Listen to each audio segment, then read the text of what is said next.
In 2022, Tesla is an everyday household name. If you're thinking about getting a Tesla or any other EVs, I'm sure you have questions about charging, range, to get the FSD or not get the FSD. So in this video, we'll talk about the top 5 mistakes to avoid when getting your Tesla or any other EVs. And I personally made a number of these mistakes myself when I was getting my Model Y about 4 months ago. As always, I'll leave a chapter below so you can watch whichever section you're interested in. By the way, my name is Imon here at Money Host, where I talk about Tesla, investing in the stock market, real estate, and credit cards. You're probably new to the channel, so please consider subscribing. So with that out of the way, let's talk about the first mistake to avoid when ordering your Tesla. Getting the FSD was one of the biggest mistakes I made when I got my Model Y. If you are a big fan of Tesla FSD, hear me out before you decide to get angry and dislike and unsub. I have the FSD for the past 3 weeks and I've been enjoying it quite a bit. If you're buying your Tesla with plans to keep it for at least 5 years or more, then yes, it makes perfect sense to get the FSD for $12,000. I ordered the Tesla Cybertruck the day it was launched, and I'm hoping I'll get my Cybertruck by end of 2023 or maybe early 2024. So for that reason, I wish I did not get the FSD since I don't plan on driving this car or keeping this car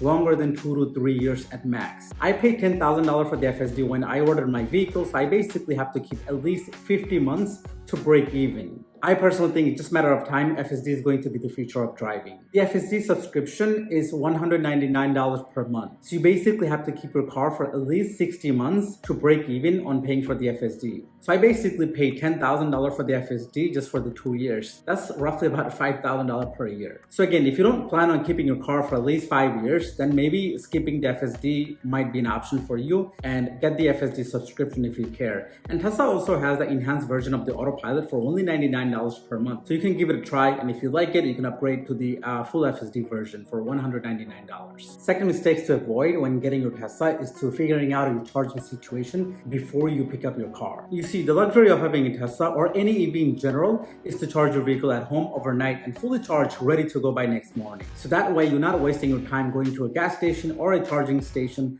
unless you're traveling away from home, taking a road trip. So you definitely want to think about where you want to charge before you pick up your car. So if you have a garage or a driveway to charge your car, plan to install a commercial outlet 220 or 240 volt, or even installing a regular dryer outlet in the garage, so that way you can charge your vehicle at a decent rate overnight. So you're fully charged, ready to go by next morning. You can also charge using the regular outlet 110 volt, but those are usually super slow. You will only get about 4 miles of range per hour charge. So maybe that's all you need if your commute is only about 20 to 30 miles per day. I live between my parents' house and a condo that I rent. So I have a Tesla wall connector installed at my parents' house, so it's ready to go whenever I'm there. However, when I get back to my condo, I have no place to charge her. I don't have a dedicated driveway or a garage. So I rely on a free level 2 charger, which is about 5 miles from my condo, and I get about 23 miles of range per hour charge. I go connected for about an hour or two when I go for a run. My second option is there is a supercharger about 11 miles from my place,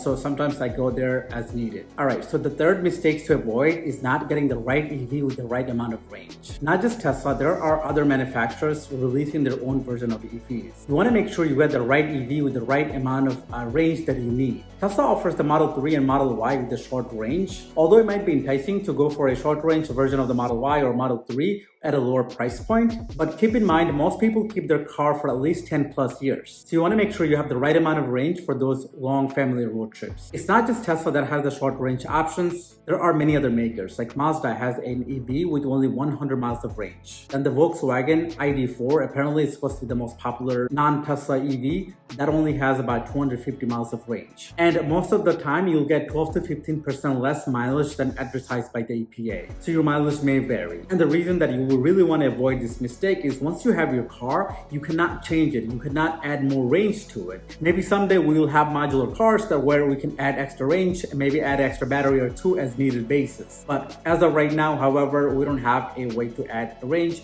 to an existing EV. And while we're still talking about range, you also want to avoid the mistake of getting too much range. Vehicles like Tesla Model S and Lucid Air has over 400 miles of range. However, these vehicles also cost substantially more. Both of these cars has a price tag over $100,000. It may sound enticing to buy an EV with 400 plus range, but why pay for the unnecessary range, unnecessary battery if you may not need it? Even if you get something with at least 300 miles of range range, you can always fast charge at the superchargers when you're taking those long road trips with your family. Batteries are the most expensive component of EVs, so that's why vehicles with the higher range or the longer range usually cost substantially more. I personally have the long range version of the Model Y. It has about 300 miles of range, but in actual driving, I only get about 300 miles of range. So far, I have taken multiple 4-hour road trips. I had no problem spending 15-20 minutes to stop at a supercharger and charge the vehicle and then use the restroom and get something to eat while the car is charging. The last mistake to avoid is Tesla Pacific. I don't know if it exists with other makers like Lucid, Rivian, or even a Ford for the Mach-E. Before you order your vehicle, double check, triple check to make sure that you have everything correct, you selected everything correct. Make sure that you get the right color, the right model that you want, and the right wheel size. After you place your order, Tesla does not allow you to make any changes to your order. So if you selected the wrong color, the wrong wheel size, you have to cancel the order and replace the order again. And I'm pretty sure it's probably not just Tesla, it's probably same with the other makers as well, like Lucid, Rivian, or even the Ford Mach-E. So when I ordered my long-range Tesla Model Y, I selected the midnight silver metallic color, and I also selected the 19-inch wheelbase. And eventually, at some point, I called Tesla saying, you know what, I would like to change the color to red,